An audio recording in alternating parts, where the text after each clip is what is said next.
ज्ञानतिमिरान्धस्य ज्ञानाञ्जनशलाकया चक्षुरुन्मीलितमेन तस्मै श्रीगुरवे नमः। श्रीचैतन्यमनोभीष्टं स्थापितमेन भूतले स्वयं रूपकथामाद्यं ददाति सप्तान्तिकं वन्देऽहं श्रीगुरो श्रीयुतपदाकमलं श्रीगुरून् वैष्णवांश्च श्रीरूपं साग्रजातं सगणरघुनाथान्वितम् तं सजीवं साद्वैतं सावधूतं परिजनसहितं कृष्ण चैतन्य देवं श्रीराधा कृष्ण पादान् सह ललिता श्री विशाखान्वितांस। हे कृष्णा करुणा सिन्धो दीनबन्धो जगत्पदे कोपे सकोभिः कान्त राधा कान्त नमोस्तुते। तप्त काञ्चन गौरांगी राधा वृन्दावनेश्वरी वृषभानुसुते देवी प्रणमामि हरिप्रिये। वाञ्छाकल्पतरुभ्यश्च कृपा सिन्धुभ्यश्च च पतितानां पावनेभ्यो वैष्णवेभ्यो नमो नमः। श्रीकृष्ण चैतन्य प्रभु नित्यानंद श्री अद्वैत गदाधर शिवासादि गौरभक्त वृंदा। हरे कृष्ण कृष्ण कृष्ण हरे हरे हरे राम राम राम हरे हरे।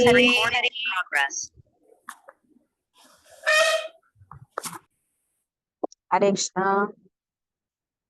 नारायणं नमस्कृत्यं नरं चैव नरोत्तमं देवीं सरस्वतीं व्यासं तदुर्जयं मुद्रयेत्। नष्टप्रायेषु अभद्रेषु नित्यं भागवत सेवया भगवती उत्तम श्लोके भक्तिर्भवति नैष्टकी। मुखं करोति वाचालं पुङ्गुं लङ्घाय देगिरिं यत्कृपात्तमहं वन्दे गुरुं दीनतारिणं परमानन्दं माधवं श्रीचैतन्य ईश्वरम्।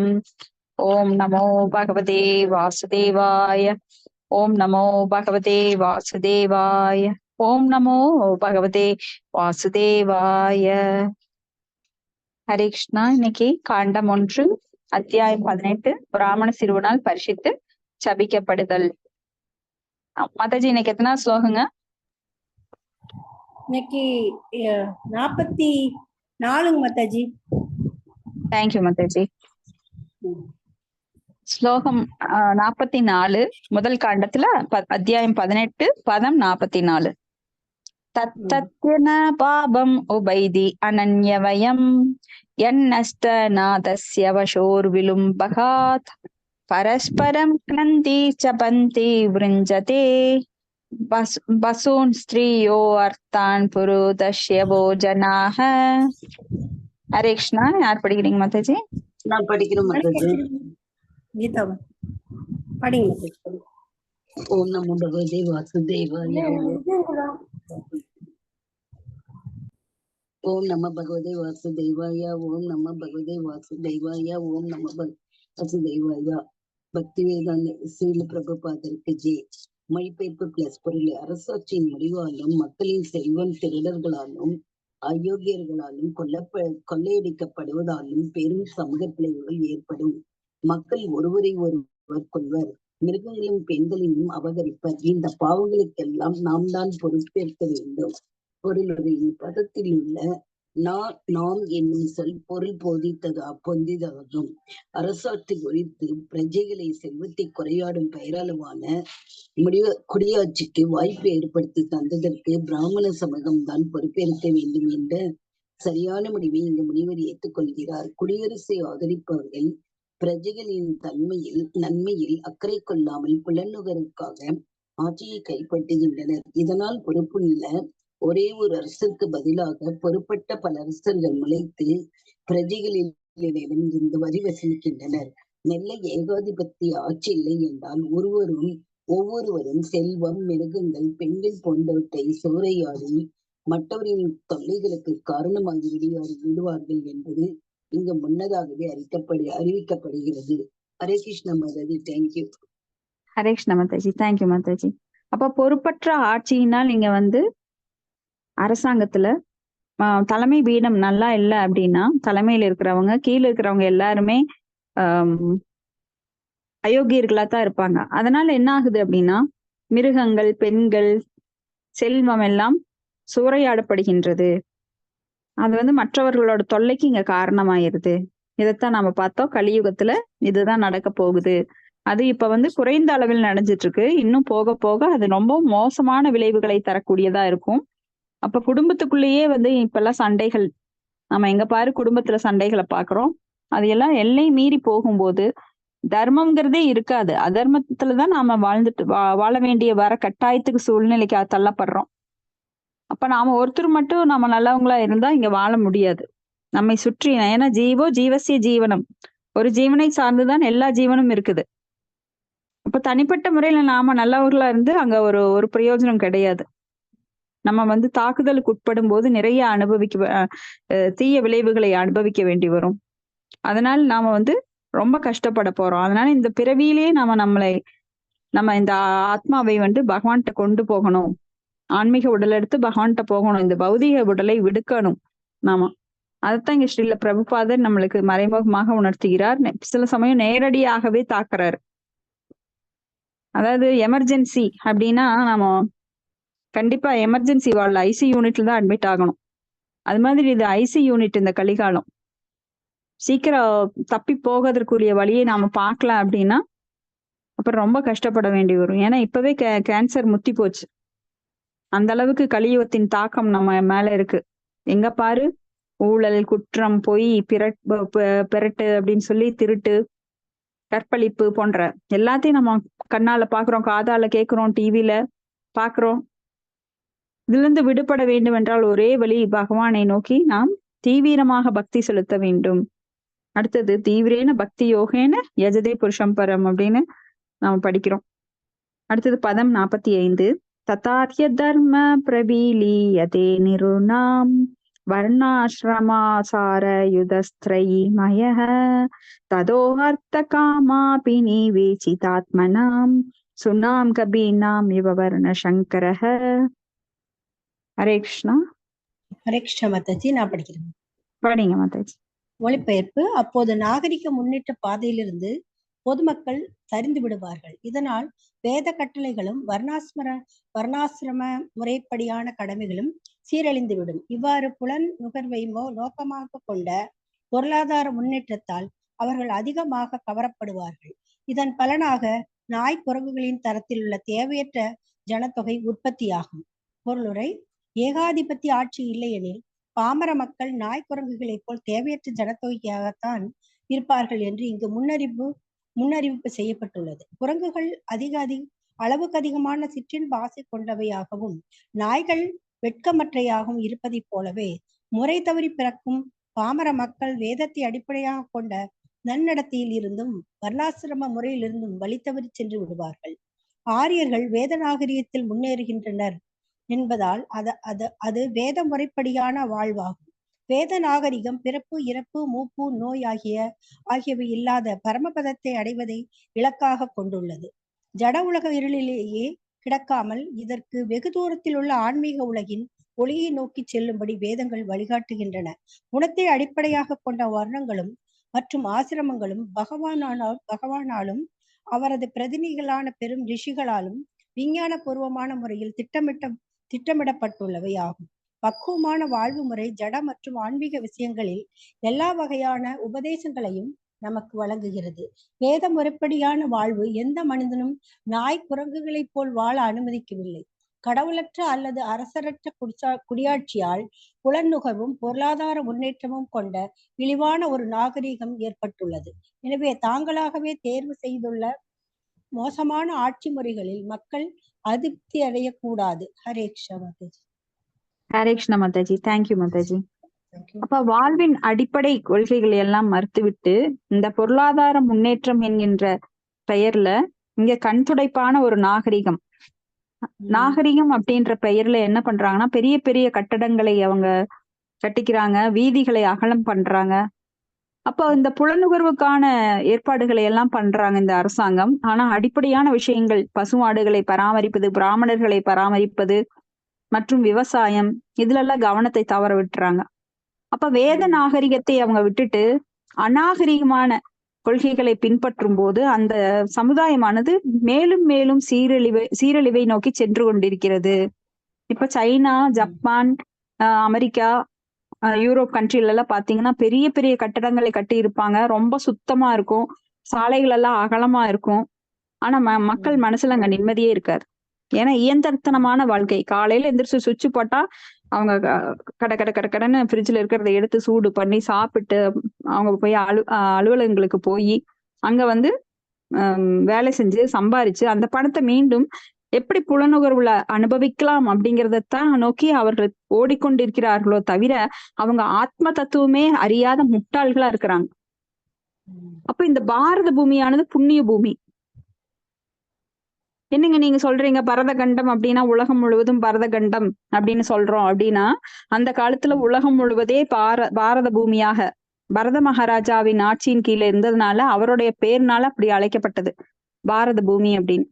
அப்ப அந்த பரத மன்னருக்கு கேபிட்டல் சிட்டியில வந்து கேபிட்டல் அப்படின்னு ஒண்ணு இருக்கும், கேபிட்டல் ஆஃப் த சிட்டி. இப்ப இன்னைக்கு வந்து இந்தியாவுக்கு தலைநகரம் என்ன? டெல்லி. அது போல பாரத கண்டத்திற்கு தலைநகரம் இந்தியா.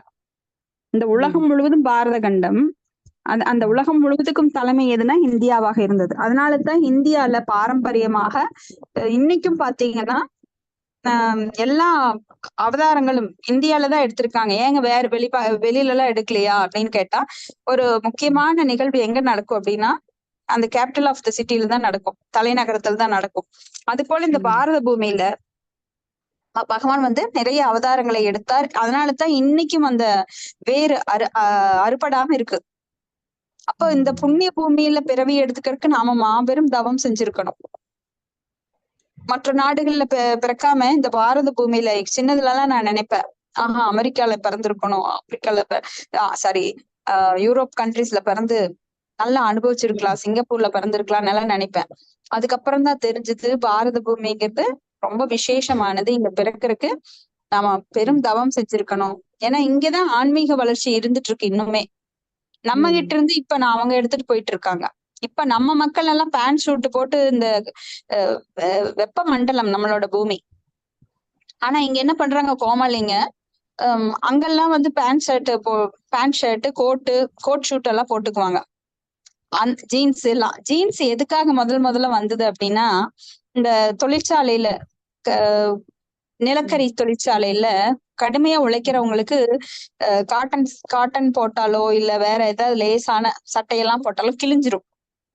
அதனால கெட்டியான ஒரு துணி வேணும்னு இந்த சாக்குப்பை மாதிரி ஜீன்ஸ்ன்னு ஒண்ணு கண்டுபிடிச்சாங்க. அத போட்டுக்கிட்டு வேலை செஞ்சாங்க. அதனால அவங்களுக்கு மொரட்டத்தனமான அந்த துணி வந்து சீக்கிரம் கிழியாது. ஏன்னா கடுமையாக அந்த நிலக்கரியில கல்லுல உழைக்கிறவங்களுக்கு அது அழுக்கப்பட்டாலும் அதை வந்து துவைச்சு இல்ல தூக்கி போட்டுட்டோ போயிருவாங்க அந்த சாக்குப்பை மாதிரி இருக்கிறது. ஆனா அதை ஒரு ஃபேஷன் ஆக்கிட்டாங்க. அப்புறம் அந்த ஃபேஷனை கூட இன்னைக்கு முழுசா போடாம அந்த பேண்ட்டை கிழிச்சு போட்டுக்கிறாங்க. அது ஒரு ஃபேஷன் சொல்றாங்க, அதுதான் நாகரிகம்னு சொல்றாங்க. இந்த மாதிரி கூத்து கண்மூடித்தனமான பழக்க வழக்கங்களை எல்லாம் ஃபாலோ பண்ணிட்டு அதுதான் இன்னைக்கு ஃபேஷன், நான் அதைதான் ஃபாலோ பண்ணுவேன், அதனால நான் மக்கள்கிட்ட பிரபலம் ஆகுறேன், அதுல எனக்கு ஒரு பெருமை கிடைக்குது அப்படின்னு வீணான பொய் கௌரவங்கள்ல வீணான புகழ்ச்சியில மக்கள் மதிமயங்கி கிடக்குறாங்க. ஆனா உண்மையான நாகரிகம் என்னன்னா ஆரியர்கள் அப்படின்னு சொல்லப்படுற அந்த ஆத்ம தத்துவத்தை அறிந்திருக்கிறது, சமய சடங்குகளை பின்பற்றுவது, இதெல்லாம் தான் நாகரிகம். அதனாலதான் ஆரியர்கள் எனப்பட்டார்கள், ஆரிய வம்சத்தை சேர்ந்தவர்கள்னு அழைக்கப்பட்டாங்க. இது பகவத்கீதையிலேயே நம்ம படிச்சிருக்கலாம். ஆரியர்கள் அப்படின்னா அவர்கள் தன்னுணர்வை மேம்படுத்தி கொள்பவர்கள். தன்னுணர்வு அப்படின்னா நான் உடல் அல்ல ஆத்மா என்கின்ற ஆத்ம தத்துவத்தை நோக்கி முன்னேறுபவர்கள். அப்ப இங்க வர்றவங்க எல்லாருமே இந்த ஜட இன்பத்தை அனுபவிக்கிறதுக்காகத்தான் பொருளாதார முன்னேற்றங்கிற பேர்ல மர்க்கட வைராக்கியத்தை ஏற்படுத்திக்கிறாங்க. யுக்த வைராக்கியம் வேற, மர்க்கட வைராக்கியம் வேற. மர்க்கட வைராக்கியம் அப்படிங்கிறது போலியான வைராக்கியம். நான் பாரு சன்னியாசி ஆக போறேன்னு சொல்லிக்கிட்டு போலி சன்னியாசி, வெளிப்புறமான தோற்றத்துல அவர் சன்னியாசி உடையில இருப்பாரு, உள்ள வந்து காமம் குரோதம் எல்லாம் இருக்கும், ஏதாவது நடிகைகளோட தொடர்பு இருக்கும், பெரிய ஆசிரமம் இருக்கும், அங்க நிறைய பணத்தை சேர்த்தி வச்சிருப்பாரு. அவர் இறந்த அப்புறம் பாத்தீங்கன்னா மூட்டையா அங்க பணம் எடுக்கலாம். அவருக்கு வந்து பெண்கள் சகவாசம் எல்லாம் நிறைய இருக்கும். இது மர்க்கட வைராக்கியம். போன தீபாவளிக்கு ஒரு முடிவு எடுத்திருப்பாங்க, நான் வந்து சிகரெட்டே பிடிக்க மாட்டேன், நான் குடியை நிறுத்திட போறேன். ஆனா 4வது நாள்ல மறுபடியும் அதை தொடர்ச்சியா கண்டினியூ பண்ணுவாங்க. அடுத்த வருஷத்துல ஒரு முடிவு எடுப்பாங்க, இந்த வருஷத்துல இருந்து நிச்சயமா நான் வந்து தொடவே கூடாது. அப்புறம் ஒரு 10 நாள்ல தொட்டுருவாங்க. இப்படி மர்க்கட வைராக்கியம். யுக்த வைராக்கியம் அப்படிங்கிறது எல்லா பொருட்களையும் பகவானோட சேவையில ஈடுபடுத்துறது. இப்ப நாம வந்து ஒரு நோட்டோ பென்சிலோ வச்சிருக்கோம், அதுல வந்து நான் கவிதை எழுதுறேன்னு சொல்லிட்டு சினிமா பாடல்களை எழுதாம பகவானை பற்றிய புகழ்ச்சி எழுதுறது, பகவத்கீதை படிக்கிறதுக்காக ஸ்லோகங்களை எழுதுறது, பாகவதம் படிக்கிறதுக்காக அதை உபயோகிப்பது, பக்தி சாஸ்திரி அந்த மாதிரி பண்றது.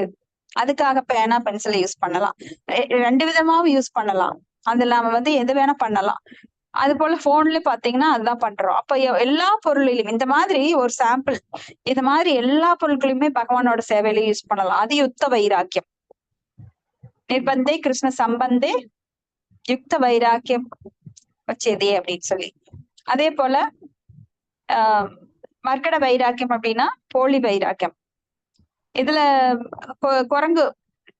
குரங்குகள் என்ன நினைக்கும், நான் வந்து சன்னியாசம் இருக்கிறேன் பாரு அப்படின்னு சொல்லி. ஆனா பெண் குரங்க பார்த்தோன்னா பின்னாடியே ஓடிரும். நான் ஒரு ட்ரெஸ்ஸும் போடல, நான் பாரு சன்னியாசி அப்படின்னு சொல்லுமா.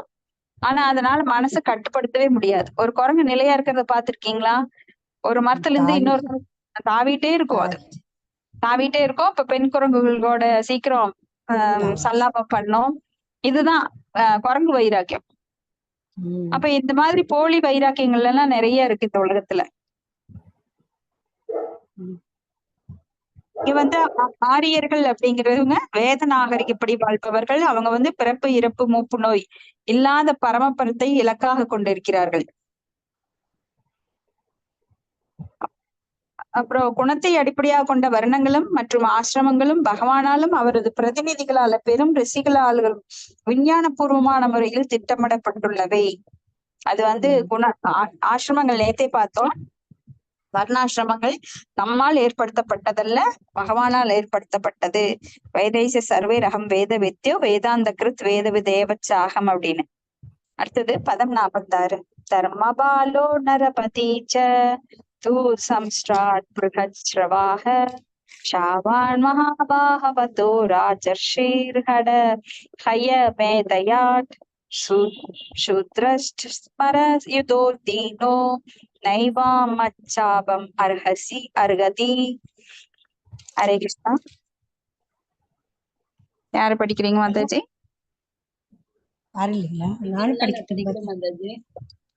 படிங்க கீதா மாதாஜி படிங்க. பதம் 49. பக்தி வேதாந்த சுவாமி சீல பிரபுபாதருக்கு ஜெய்.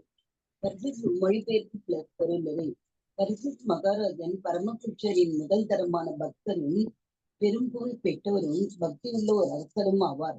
ராஜரிஷியானவர் பலர் அசூனதி யாகங்களை செய்திருக்கிறார். பசியாலும் தாகத்தாலும் கலைப்படைந்தவர் ஒரு காலம் நமது சாபத்துக்கு உரியவராக வருவார். உரியவராவார். பொருளுரை.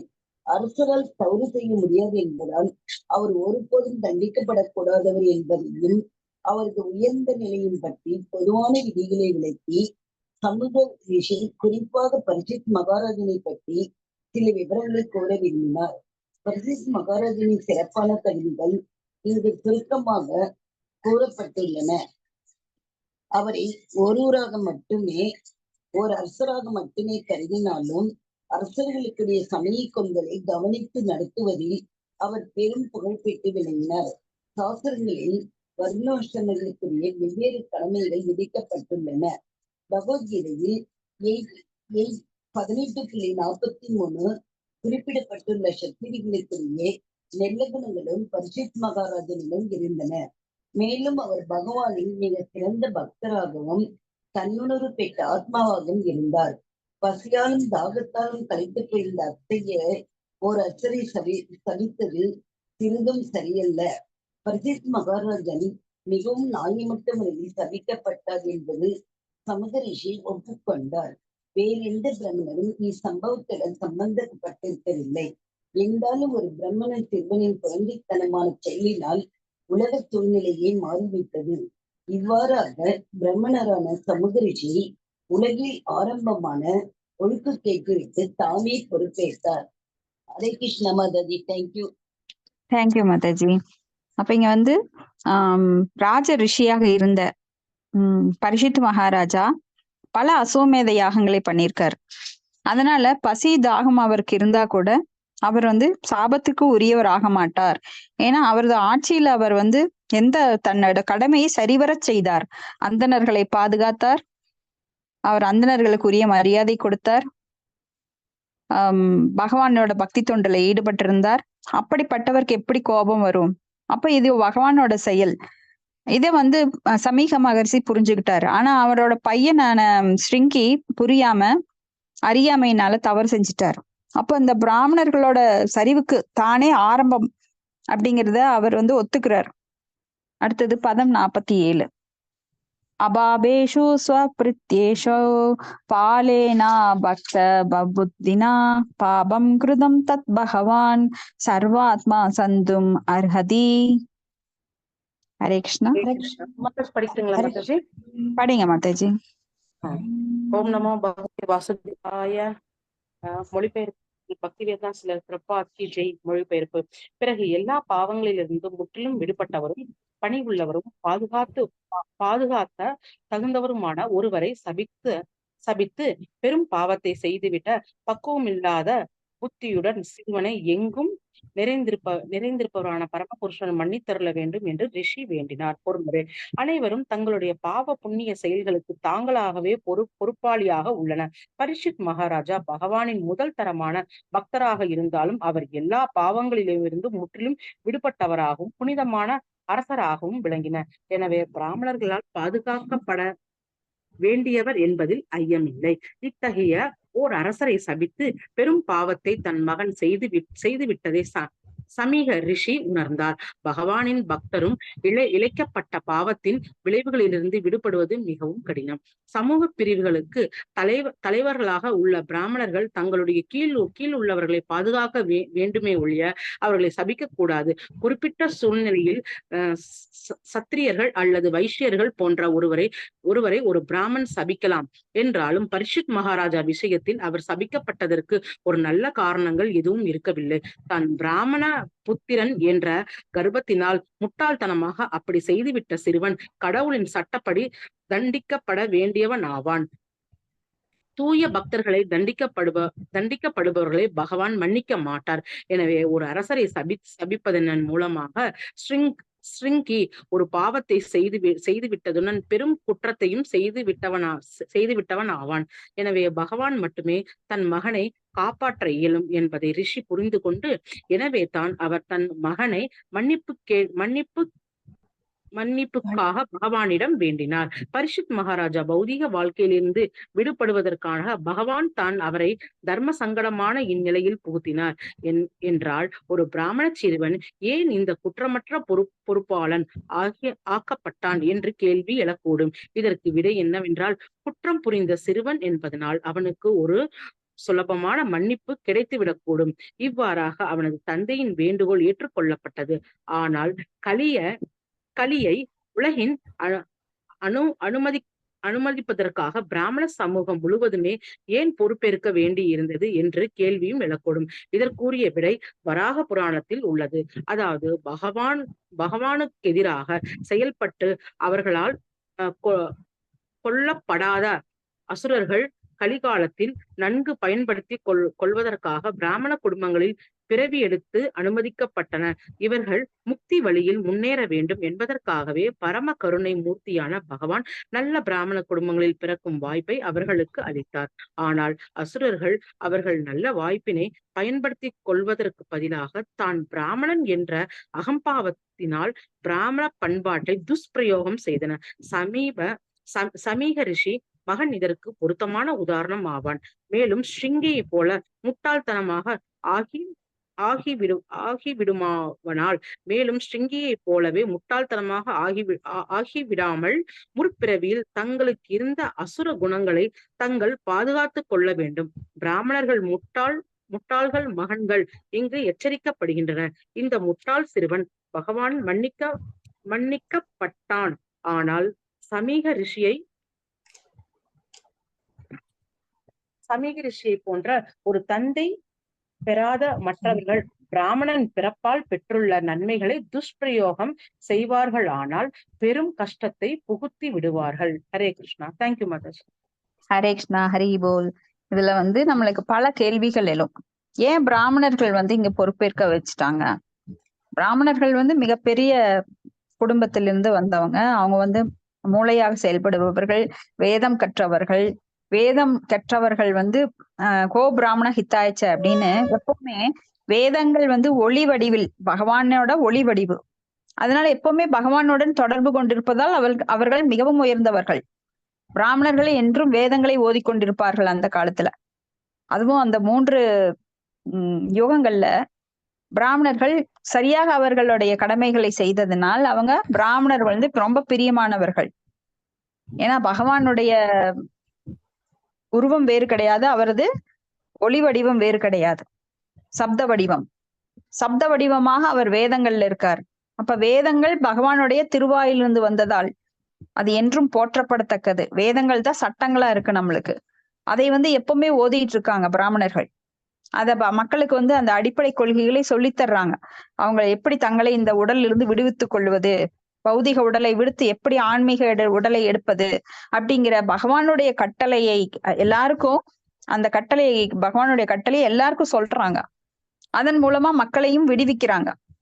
பல உயிர்களை அவங்க பகவானோட சேர்த்து வைக்கிறாங்க. அதனால பகவானுக்கு பிரியமானவங்க. அப்படிப்பட்ட பிராமணர்களுக்கு ஏன் இந்த பழி வருது, ஏன் அதை பிராமணருக்கு கொடுக்குறாங்க அப்படின்னு கேட்டாக்க, அதுல பாருங்க வராக புராணத்துல அசுரர்கள் நிறைய பேர் இருக்காங்க. வராகர் வந்து ஹிரண்யாக்ஷன், ஹிரண்ய கஷிபு, இவங்க எல்லாம் இருந்தாங்க அந்த அந்த பீரியட்ல சத்தியோகத்துல. அப்ப வராகர் வந்து முதலாவது மன்வந்திரத்திலயும் 6வது மன்வந்திரிலும் 2 அவதாரம் எடுக்கிறார். நீல வண்ணமாக, ஒண்ணு வெள்ளை நிறமாக. அப்போ அங்க அசுரர்கள் எல்லாம் இப்ப ஒரு அசுரனத்தாக கொள்றாரு ஹிரண்யாக்ஷனை. ஆனா இதுல நிறைய பேர் அவனுக்கு சப்போர்ட் பண்ற அசுரர்கள் எல்லாம் இருக்காங்க. அந்த அசுரர்களை எல்லாம் அவர் மன்னிக்கிறார். எப்படி மன்னிக்கிறாருன்னா, கலியுகத்துல நீங்க பிராமணர்களா பிறந்து அந்த குடும்ப பழக்க வழக்கங்களை எல்லாம் கத்துக்கிட்டு வேதங்களை படித்து அப்ப எங்கிட்ட வர முயற்சி பண்ணுங்கன்னு ஒரு வாய்ப்பு கொடுக்கிறார். ஒரு குழந்தை தப்பு பண்ணுனா தந்தை என்ன பண்ணுவாரு, உடனே தண்டிக்க மாட்டார். அவருக்கு நல்ல புத்தி, அந்த குழந்தைக்கு நல்ல புத்தி சொல்லுவார். இங்க பாரு, நீ வந்து பக்கத்து வீட்டுல போய் ஒரு பொருள் எல்லாம் எடுத்துட்டு வரக்கூடாது, அது தவறு, அடுத்த தடவை செஞ்சீன்னா நான் உன்னை இன்னும் கடுமையா தண்டிப்பேன் அப்படின்னு எச்சரிப்பார். அப்புறம் அடுத்த தடவை செஞ்சாக்க நீ ஏன் இப்படி பண்றேன்னு 2 அடி அடிப்பார். அப்புறம் அடுத்த தடவையே செஞ்சாக்க இன்னும் கடுமையா அது பண்ணுவார்.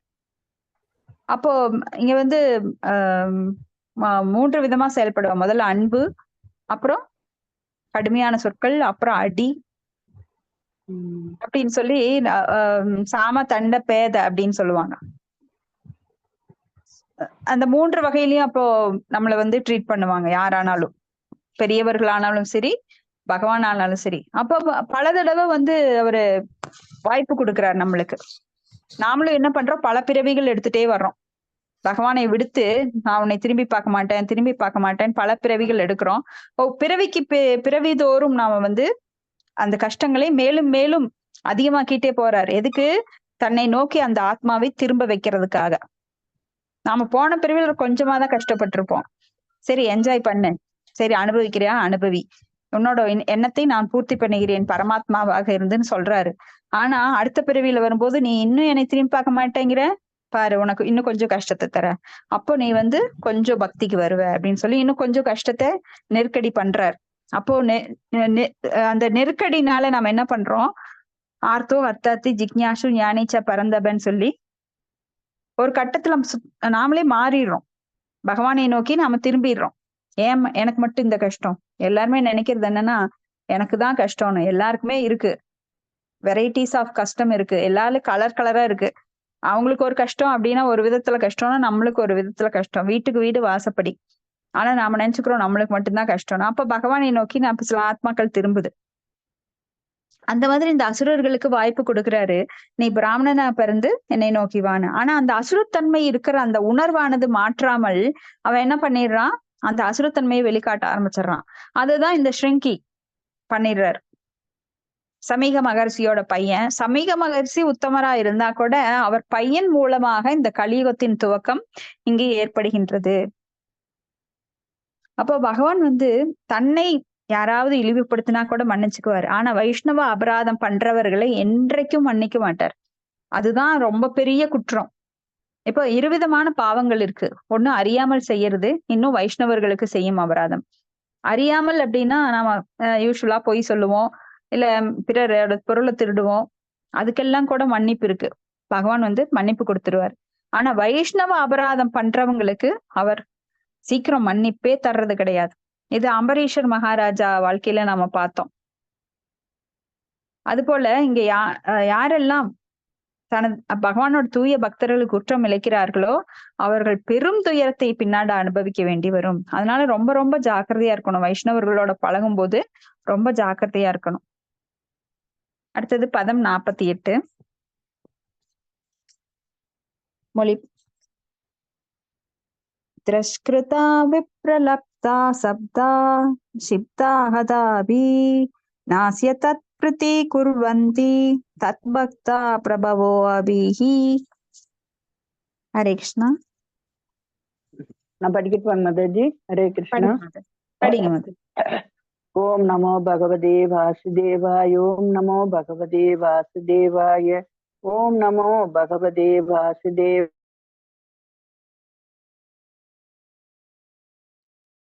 ஹரே கிருஷ்ணா. மொழிபெயர்ப்பு.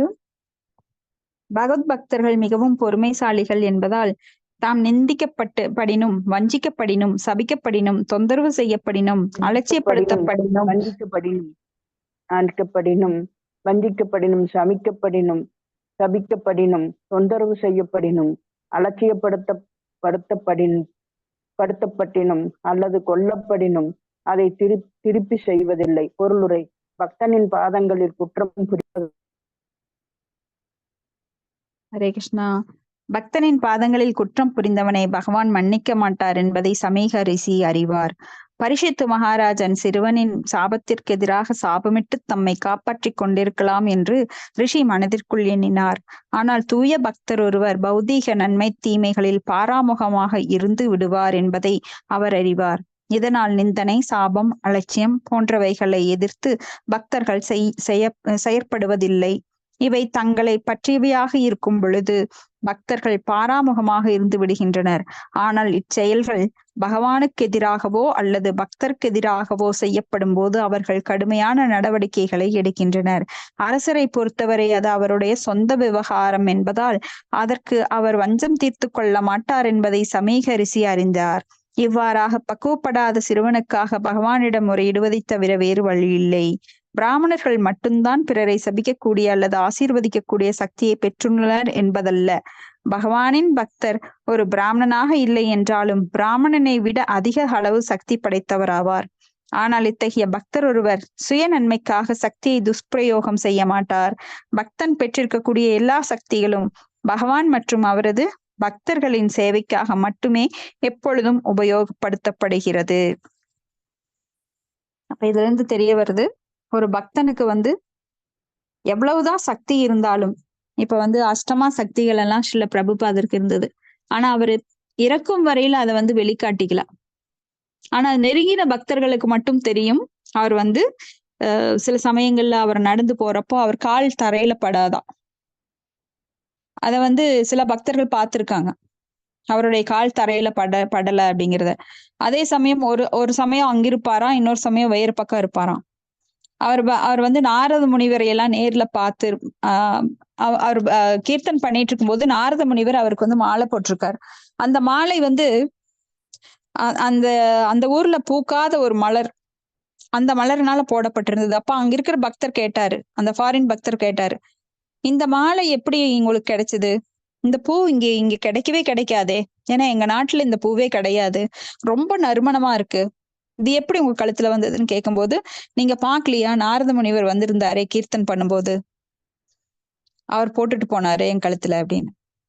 அப்ப இந்த மாதிரி அவர்களுக்கு எவ்வளவோ சக்திகள் இருக்கும், ஆனா அதை வெளிக்காட்டுறது கிடையாது. ஏன்னா அது மேஜிக் பண்ற மாதிரி மக்களை ஈர்க்கும்.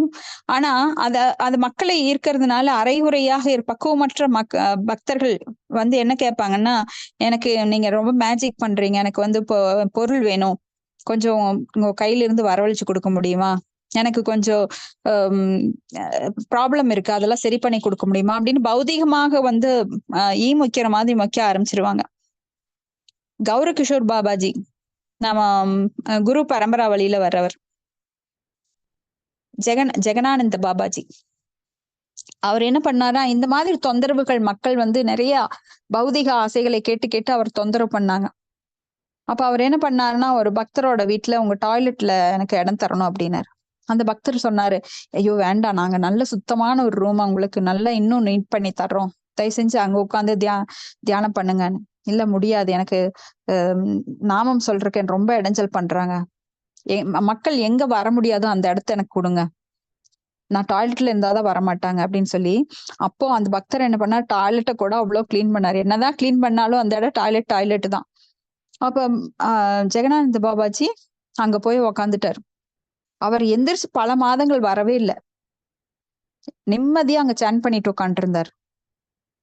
அப்ப இந்த மக்கள் வந்து பௌதிக இன்பங்களை அடையறதுக்காக சன்னியாசிகளையும் துறவிகளையும் மகாராஜா போன்ற தங்கள் புலன்களை அடக்கியவர்களை அவங்க வந்து மொய்க்கிற மாதிரி மொய்ப்பாங்க.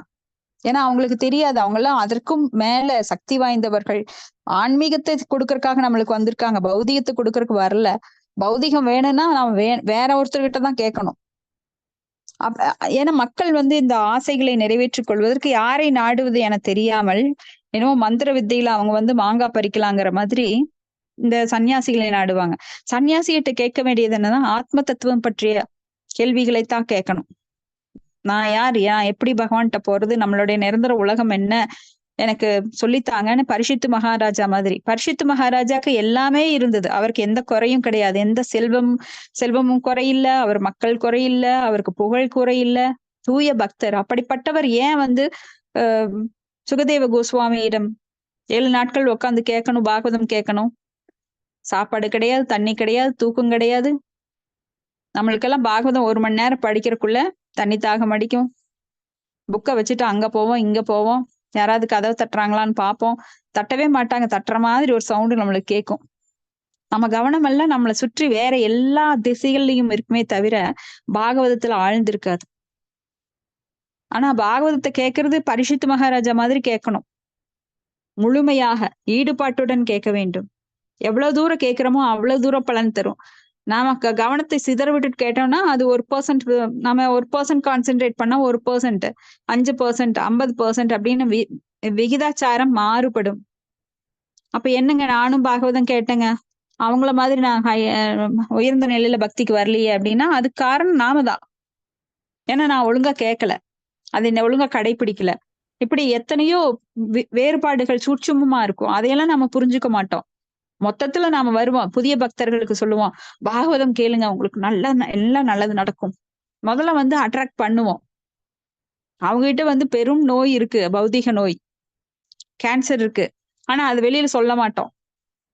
உங்ககிட்ட பெரிய நோய் இருக்கு, கேன்சர் இருக்கு அப்படின்னு சொன்னா அவங்க உள்ளே வரமாட்டாங்க. வராதுக்கு முன்னாடி என்ன அபசகுணம், சீச்சி இப்படி சொல்றாங்களே, இவங்க கிட்ட போய் நானாவது பாகவதம் கேட்கறது. அப்ப நாம எப்படி சொல்லுவோம், நீங்க வாங்க உங்களுக்கு நல்லது நடக்கும். அவங்க நினைச்சுக்குவாங்க நல்லதுன்னா ஓ லாட்டரி அடிக்க போகுது, நம்மளுக்கு தொழில் நல்லா நடக்க போகுதுன்னு. அப்புறம் உள்ள வந்த அப்புறம் தான் கொஞ்சம் கொஞ்சமா சூடு வைப்போம். எப்படின்னா, நாம பிறந்ததே வேஸ்ட்டுங்க, உடலே எடுக்கக்கூடாது, உடல் எடுத்தா முதுமை வரும், நோய் வரும். அப்புறம் நாம படிக்கிறதெல்லாம் என்ன, ஏன்னா ஸ்ரீல பிரபுபாதரோட மொழிபெயர்ப்பும் பொருளுரையும் நம்மளுக்கு ஒண்ணும் மறைச்சு சொல்லல. சுட்டா சுடட்டும், உண்மை இதுதான். யாரு உண்மையை மறைக்க முடியும்? பொய் பேசுறவங்களாலதான் மறைக்க முடியும். ஆனா ஸ்ரீல பிரபுபாதர் பொய் பேசல, இதுதான் உண்மை. நீ இந்த உலகுக்கு வந்துட்டியா, இது துக்காலயம், துக்கப்பட்டுதான் ஆகணும். உடல் எடுத்தீங்கன்னா துக்கப்படணும், ஏன்னா நீ ஆத்ம தத்துவத்தை பயிலவில்லை, உடலுக்கான இன்பத்தை மட்டுமே நோக்கி ஓடிக்கொண்டிருக்கின்றாய். அந்த உடலுக்கான இன்பம் வந்து நிரந்தரமற்றது, நித்தியமற்றது, அது என்னைக்கும் அழியக்கூடியது. எந்த சுகம் எடுத்தாலும் அதுல வந்து பின்னாடி உனக்கு பல துக்கங்கள் இருக்கு. இன்பம் வர்றப்ப துக்கத்தை கூடவே கொண்டு வருது. நீ இன்பத்தை அனுபவிச்சுட்டு துக்கத்தை அனுபவிக்காம விட முடியாது. ஏன்னா அது ஜிஎஸ்டி மறைக்கப்பட்டு நம்மளுக்கு கண்ணுக்கு தெரியாம ஒரு 10 ரூபா பொருள்ல 5 ரூபா ஜிஎஸ்டி, மறைமுகமான வரி. அது போல ஒரு இன்பத்துக்கு பின்னாடி பல துன்பம் இருக்கு, அதையெல்லாம் ஓப்பனா சொல்றாரு. ஏத்துக்கிறவங்க இந்த உண்மைய ஏத்துக்கிட்டு நல்ல வழியில நாம போலாம்.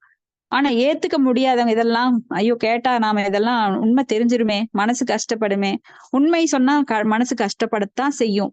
அதை ஏத்துக்கிட்டு அதை நல்ல வழியில நாம மாற்றிக்கொள்ள வேண்டும் என்றால் நாம கண்டிப்பா பாகவதம் கேட்டு சில பிரபுபாதருடைய கருணையை பெற்று நாம் பகவானோட லோகத்துக்கு போனா மட்டும்தான் நிம்மதி.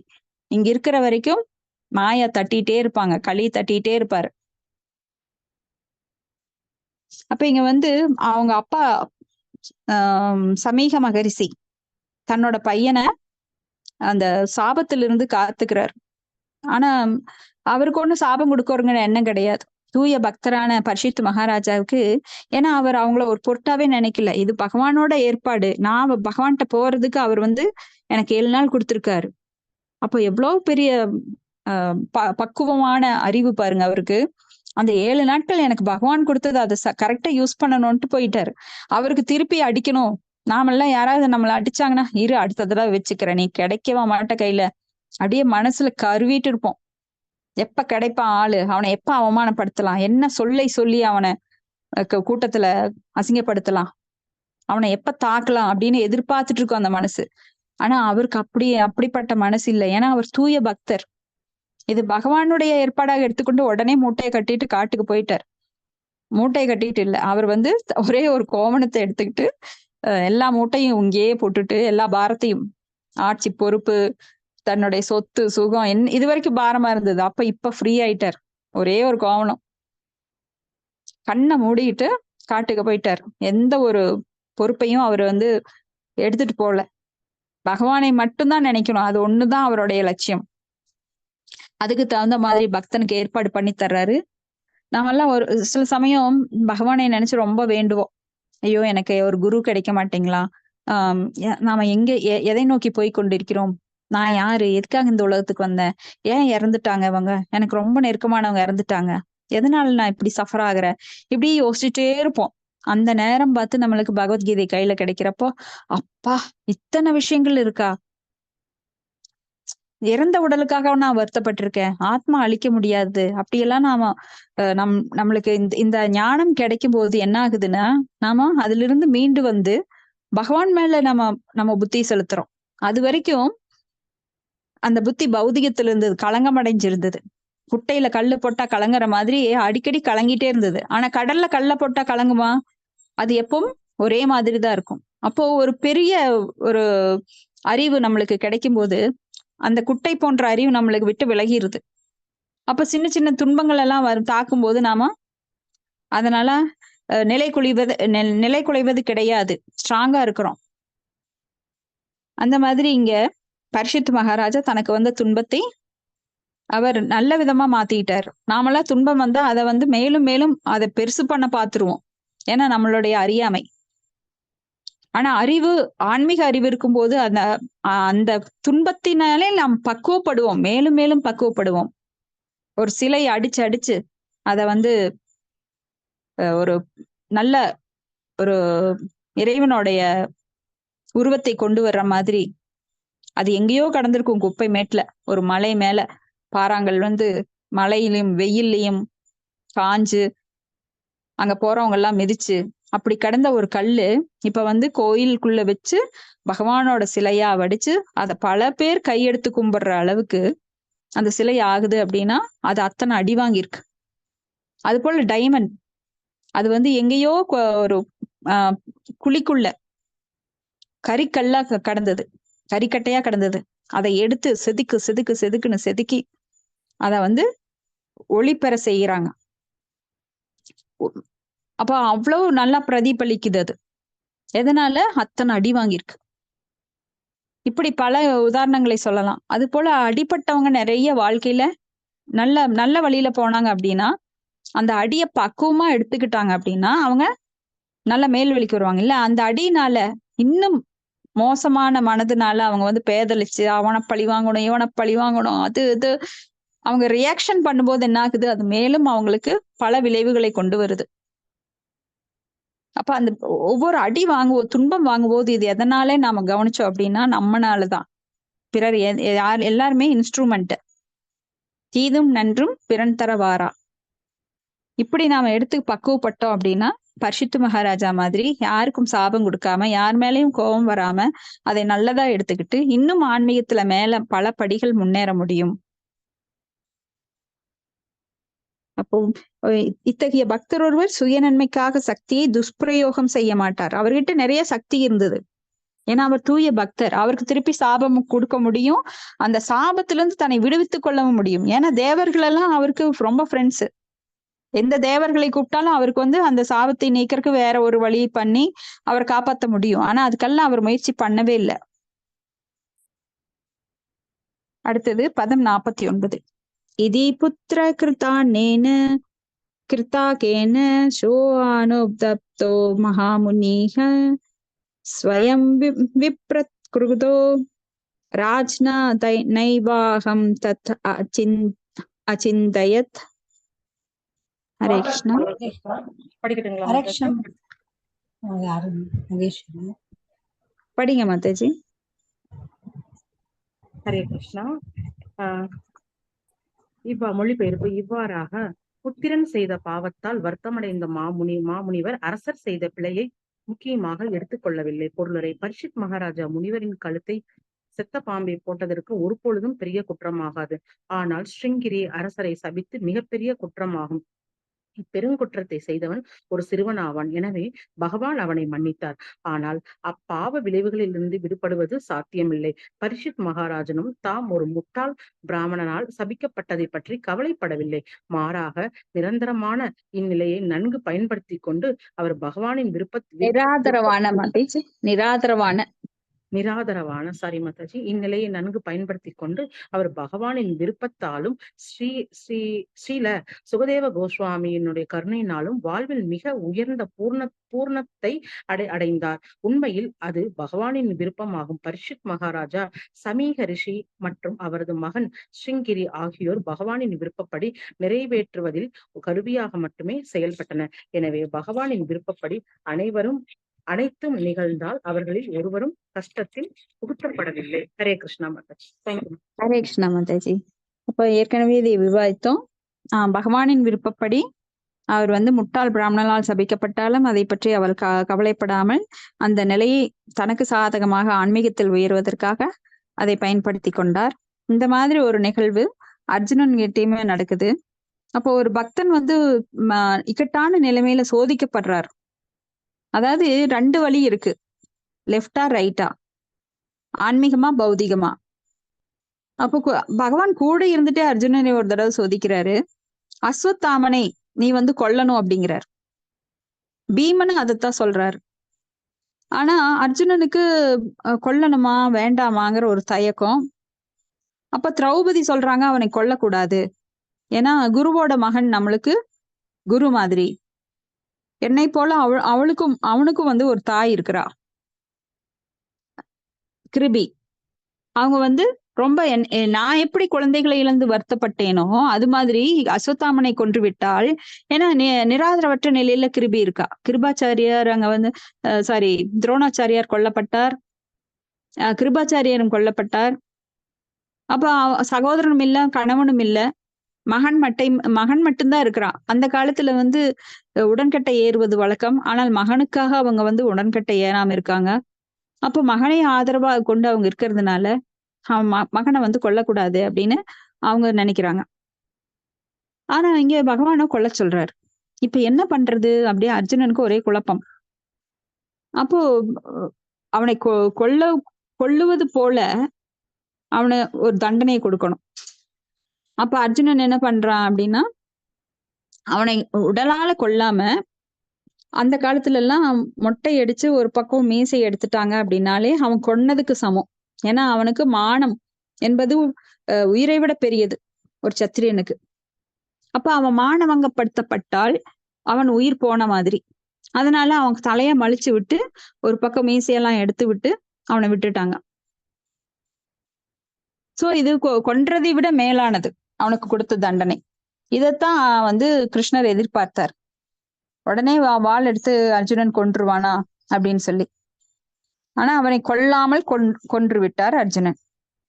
இந்த மாதிரி பல இடங்கள்ல பகவான் சோதிப்பார். நம்மளுக்கு கூட ஒரு நல்லதா கெட்டதா அப்படிங்கிற ஒரு கன்ஃபியூஷன் எல்லாம் வரும். அப்ப வேத பிரகாரம் நாம படிச்சதெல்லாம் ஞாபகப்படுத்தி அதுல என்ன டெசிஷன் எடுக்கணும் அப்படின்னு புத்திசாலித்தனமா நம்ம டெசிஷன் எடுக்கணும்.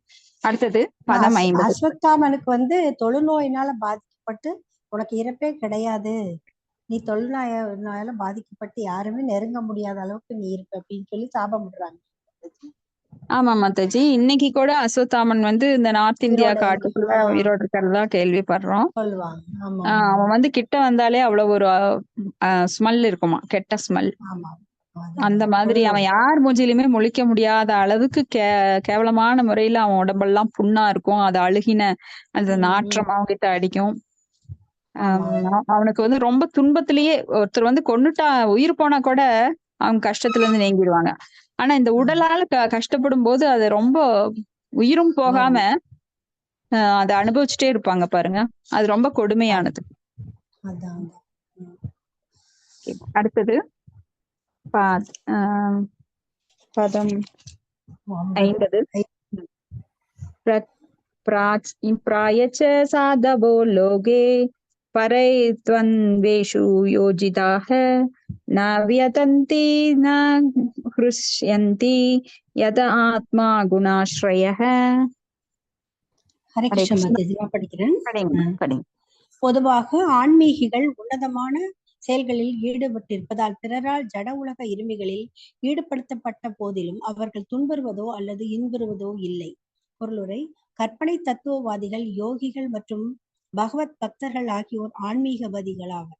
கற்பனை தத்துவவாதிகள் பிரம்மத்துடன் கலந்துவிட விரும்புகின்றனர். யோகிகள் எங்கும் பரவியுள்ள பரமாத்மாவை அறிய விரும்புகின்றனர். பகவத் பக்தர்கள் பகவானின் உன்னத அன்பு தொண்டில் ஈடுபட்டுள்ளனர்.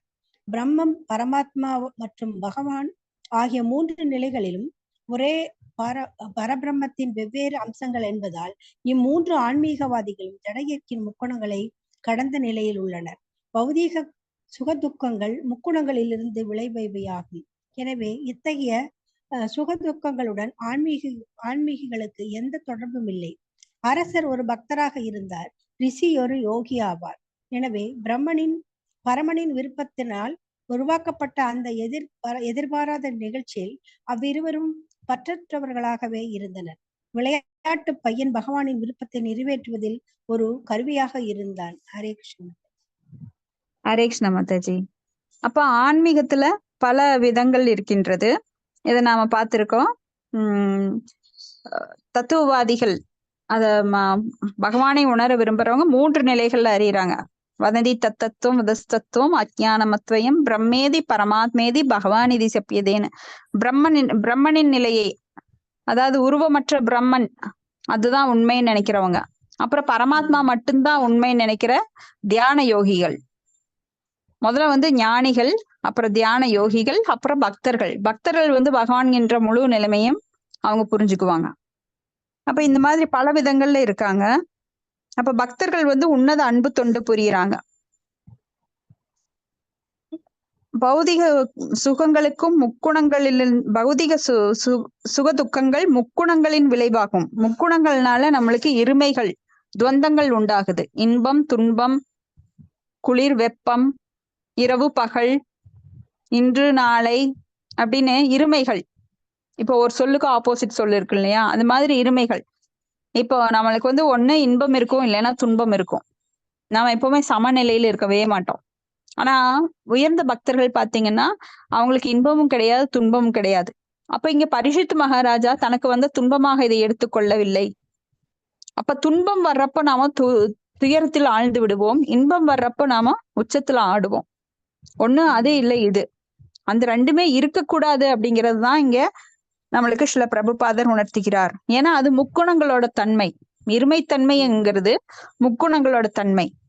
எனக்கு இது ரொம்ப பிடிக்கும், என் குழந்தை ரொம்ப பிடிக்கும், அவனை எனக்கு ரொம்ப பிடிக்கவே பிடிக்காது, அவன் எனக்கு பகை, இவன் எனக்கு நண்பன். ஆனா பகவானுக்கு அந்த மாதிரி குணங்கள் கிடையாது. ஏன்னா அவர் சுத்த சத்துவ குணத்தில் இருக்கிறதுனால. அப்ப சுத்த சத்துவ குணத்திற்கு ஒருவன் தன்னை உயர்த்தி கொள்ள வேண்டும். அப்படி இருக்கிறவனுக்கு வந்து இருமைத்தன்மை கிடையாது. அப்ப வெயிலும் சரி குளிரும் சரி, சீதோஷன் சுகதுக கதாக ஆக மாப்பாயினோ சனித்யா தாம் திதி சஸ்வ பாரத மாத்ரா ஸ்பர்சேஸ்து கௌந்தேய, அந்த ஸ்லோகத்துல பார்க்கலாம்.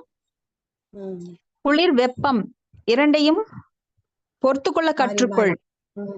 அது வந்துட்டேதான் இருக்கும் உலகத்துல. அப்ப உலகத்துல இருக்கிற வரைக்கும் நமக்கு துன்பம் வரும், இன்பம் வரும். துன்பத்துல அழுகவும் கூடாது, இன்பத்துல ஆடவும் கூடாது. அப்ப எல்லாமே சமநிலையோட எடுத்துக்கணும். அப்ப பிறப்பு என்பது நம்மளுக்கு ரொம்ப ஒரு மகிழ்ச்சி தர்ற விஷயம். எங்க வீட்டுல குழந்தை பிறந்திருக்கான், மகன் பிறந்திருக்கான், பேரன் பிறந்திருக்கான். இறப்பு அப்படின்னா உடனே ஓன்னு அழுகிறது, ஒப்பாரி வைக்கிறது. அப்போ ரெண்டுமே வந்து சமநிலையில எடுத்துக்கணும். பிறப்பு என்கிறது இயற்கையா நடக்கிறது, இறப்பும் என்பது இயற்கையா நடக்கிறது. இந்த மாதிரி எடுத்துக்கணும். இறப்பதுங்கிறதும் ஒரு கட்டாயம், எல்லாருக்குமே கட்டாயம். பிறந்தவன் யாரும் இறந்துதான் ஆக வேண்டும்.